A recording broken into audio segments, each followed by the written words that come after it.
Caterpillar on the daily chart, series of higher highs and higher lows, currently pulling back into a pocket of potential support right around 317, 318.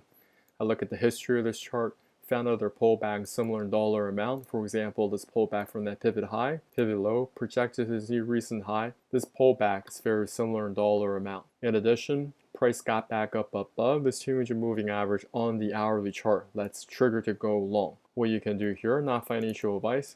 When market opens, if this chart still demonstrating strength back to the upside, then position size going long, but you still need to set your stop loss below this pivot low. Hi everyone, John here. I recently put together a PDF on Fibonacci trading. You guys can check out the link in the descriptions below. I'll also put it in the comments.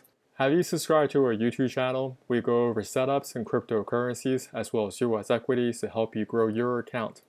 Subscribe now and hit that notification button. We look to hearing from you in the comments area.